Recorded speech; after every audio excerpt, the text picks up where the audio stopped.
toutes vos questions liées au thème de l'autisme. Je suis autiste et c'est mon fonctionnement qui est comme ça. Pourquoi je me sentais différente et vraiment pas à ma place? C'est l'enfer. On dirait pas comme ça, hein. Là, les questions liées au thème du couple. Comment vous êtes-vous rencontrés? 4 ans d'écart. Et ensuite, notre projet, c'est de retourner vivre en France. Ou soit, tu restes avec Noémie, tu te casses en fait. Vous prenez un appart tous les deux. Voilà.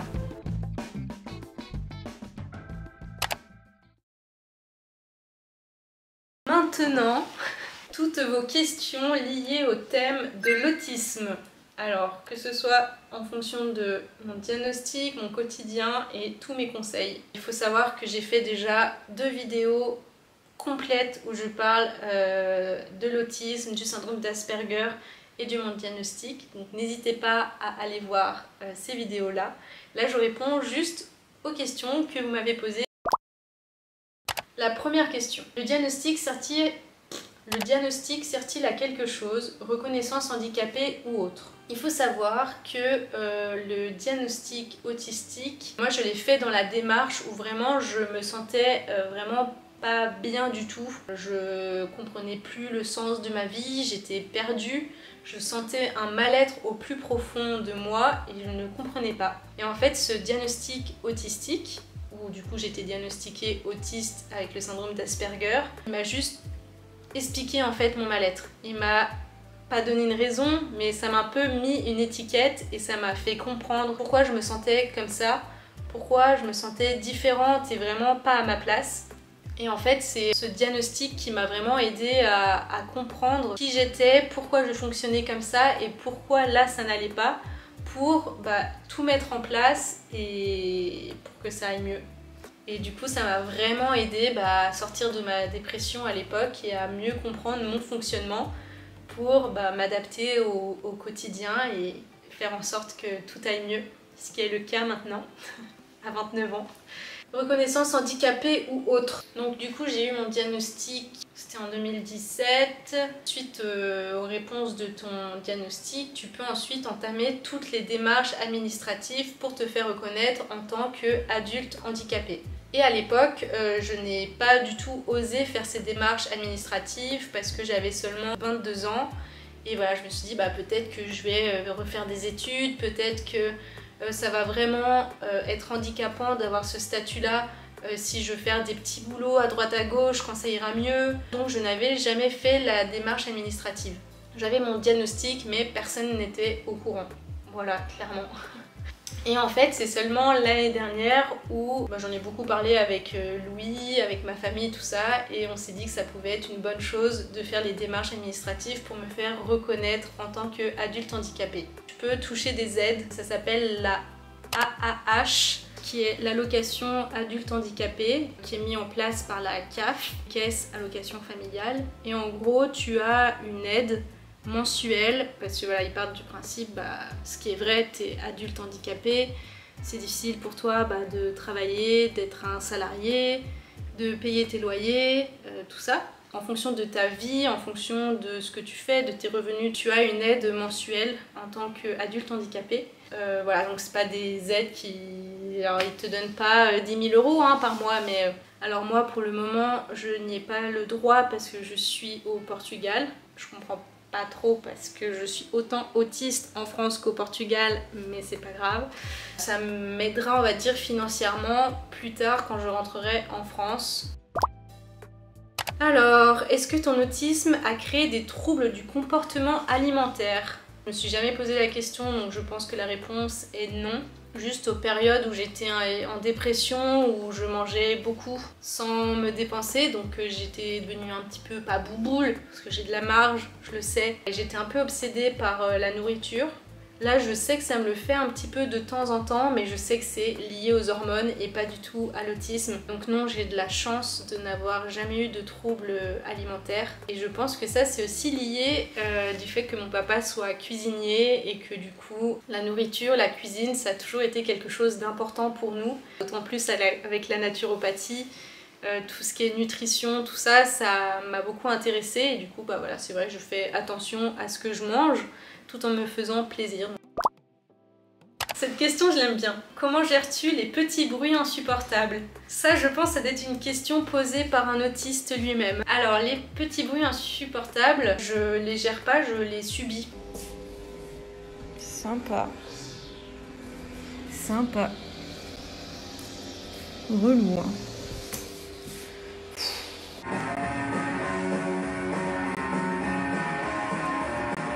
En vrai, c'est trop chiant quand c'est pas les voisins français du dessus avec leur rap de merdasse. C'est les Portugais d'à côté avec leur musique portugaise pourrie. Voilà. Maintenant, c'est vrai avec l'autisme, avec mon côté hypersensibilité, tout ça, je sais que je vais entendre les petits bruits de manière un peu plus forte que la moyenne et du coup j'essaye de faire abstraction. Par exemple, si on regarde la télé, je vais essayer de mettre la télé un peu plus forte et vraiment rester focus sur quelque chose et pas bloquer mon cerveau sur le petit bruit, sinon là c'est terminé. En vérité, je subis et je pense que ce sera toute ma vie le cas. Après là c'est d'autant plus difficile au Portugal parce que voilà, vous le savez, les appartements sont mal isolés, on entend les voitures qui passent comme si elles passaient dans ton couloir et on entend les voisins comme s'ils se faisaient un brunch dans ta cuisine. C'est l'enfer, vraiment. Mais encore une fois, je sais que ça reste temporaire, que d'ici la fin de l'année ce sera terminé, mais c'est vrai que pour moi ce sera très important plus tard de vivre dans un endroit calme, donc pas du tout en ville, tout ça. Et que tout ce qui sera isolation et voisins, ce sera très important à le prendre en compte. Pour au moins, quand je suis chez moi, avoir le moins de petits bruits insupportables possible. Après, au quotidien, j'utilise des bouchons d'oreilles. J'ai tout le temps ces bouchons d'oreilles avec moi, posés sur ma table de nuit ou dans mon sac à main quand je pars de l'appart. Mais je sais que c'est pas facile du tout, ces petits bruits, c'est chiant. Mais voilà, ça fait aussi partie de la vie. Sa vie autour de nous, il y a des gens qui vivent, qui respirent et voilà, c'est aussi la vie qui est comme ça, tout simplement. Te sens-tu réellement autiste ? C'est très intéressant comme question. Oui et non. Comme je vous disais, le diagnostic a tellement été important pour la compréhension de qui j'étais et ce que je ressentais que vraiment ça m'a permis de tout comprendre. Mon fonctionnement, le fonctionnement des autres, le fonctionnement de la vie en général. Au bout de plusieurs années, maintenant c'est ok avec ça. Et je sais que quand on me voit, quand on me rencontre, on n'a aucune idée que je suis autiste, mais vraiment, genre, ça ne se voit pas. L'autisme, c'est un handicap invisible et chaque autiste a une sorte d'autisme différent, à un certain degré différent. Alors je pense peut-être que je suis moins autiste que d'autres autistes, ce qui est complètement possible. Après, sur certaines choses au quotidien, par exemple, si vous demandez à Louis peut vous confirmer que je suis autiste et au quotidien, quoi. Il y a certaines choses où oui, je sais que là, je suis autiste et c'est mon fonctionnement qui est comme ça et c'est comme ça et c'est pas grave. Ne serait-ce pour les imprévus ou pour certaines émotions qui sont vraiment vécues, pas de manière immature, mais très mal gérée de ma part. Donc voilà, après il y a d'autres choses, je pourrais vous dire plein de trucs, des trucs plus ou moins cool, le fait que j'écrive à l'envers des deux mains, que je suis ambidextre. Je suis souvent comme ça, je dors comme ça, je dors en boule, j'ai tout le temps le poignet cassé, enfin bref, c'est des petits signes aussi autistiques. Donc pour répondre à cette question, je me sens autiste, je suis autiste, je suis ok avec ça et je sais que je suis autiste à mon niveau. Je suis autiste à ma façon. J'ai décidé depuis plusieurs années d'avancer avec ça et de me construire autour de ça. Ce qui fait que certaines choses, certains traits autistiques font aussi ma personnalité. Du coup, pour moi, me sentir autiste, c'est plus quelque chose de négatif. Ça fait vraiment partie de moi. Donc oui, je me sens autiste à ma manière. Quel est ton trouble autistique le plus important ? Je perds souvent du temps sur des petites choses où mon cerveau bloque. Et du coup, pour pas qu'il bloque dessus, je préfère les faire. Tout le salon soit bien rangé, la vaisselle soit rangée, qu'il n'y ait rien qui traîne, que le linge soit rangé, tout ça. Et en fait, c'est plein de petites choses où vraiment je suis bloquée dessus, je suis obligée de les faire. J'ai aussi beaucoup de mal avec les imprévus. C'est pas mon trait autistique le plus marqué. Je pense que c'est aussi le côté social où en fait je perds de l'énergie très rapidement. Tout me coûte plus d'énergie que la moyenne. Avoir des rendez-vous médicaux, comme vous l'avez vu dans une de mes précédentes vidéos, ça me prend toute une journée, même si le rendez-vous dure 30 minutes. Ça va tellement me fatiguer émotionnellement et mentalement que je ne peux rien faire d'autre. Ouais, mon trait autistique le plus marqué, c'est mon cerveau qui bloque sur certaines choses, que ce soit sur un ressenti, une émotion, que j'ai du mal à gérer et du coup je vais vraiment rester bloquée là-dessus toute la journée. Voilà. Encore une fois, ce sont des traits autistiques liés à ma personne, à mon autisme, à moi. On dirait pas comme ça, hein. C'est facile de vous parler derrière une caméra, mais en vrai... J'ai une question de ma maman. Te sens-tu prête pour élever des enfants avec ton handicap? Et toi, maman, est-ce que t'as été prête à élever un enfant avec un handicap? T'étais pas prête à ça, hein? Surtout que tu l'as appris seulement à 22 ans, que ton enfant était handicapé. Mais du coup, un petit peu comme toi, maman. Je suis prête sans trop l'être. Le temps qu'on n'y est pas, je sais pas, mais en tout cas, si le papa de mes enfants est Louis, je sais que ça se passera forcément bien. On aura toute la connaissance et toute cette bienveillance pour que tout se passe bien. On est prêt à ça, il n'y a pas de souci et je vois comment ça se passe pour moi et voilà, je me dis que ce sera juste un détail et que le détail, on va le gérer au mieux. C'est tout. Et ensuite, la dernière question concernant l'autisme. Comment s'appelle ton petit chien qu'on voit souvent dans tes vidéos YouTube? Alors mon petit chien, il s'appelle Lover, il a 8 ans. Quand j'ai été déscolarisée de mes études à Lyon et que du coup j'entamais ma dépression, j'étais suivie par ce fameux médecin qui m'a diagnostiqué autiste. Lors d'un rendez-vous avec mes parents, il a conseillé à mes parents soit de m'acheter un cheval, soit de m'acheter un chien. Donc à l'époque on vivait dans un appartement, donc autant vous dire que mes parents ont plutôt acheté un chien.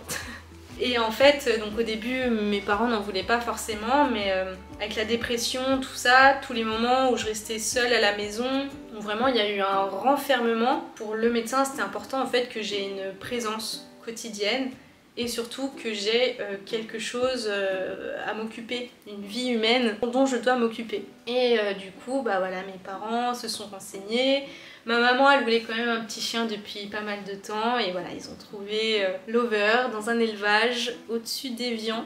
Voilà, et c'est un Yorkshire Toy. C'est pour ça il est tout petit, il pèse 1,5 kg et vraiment il est tout petit. Il est trop mignon, je l'aime trop. La meilleure décision de mes parents.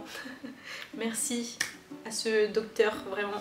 Et en fait c'était super bien parce qu'en fait ça me faisait sortir, parce qu'en fait fallait le sortir pour qu'il fasse ses besoins. Ça me faisait jouer avec lui, donc il y avait de la gaieté un petit peu qui revenait, de l'excitation, à lui lancer la balle, à jouer avec lui, tout ça.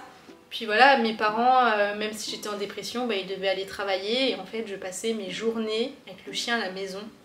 Et vraiment, je pense vraiment que les animaux ressentent tout, vraiment toutes les émotions, tous les ressentis des êtres humains en tout cas avec qui ils vivent.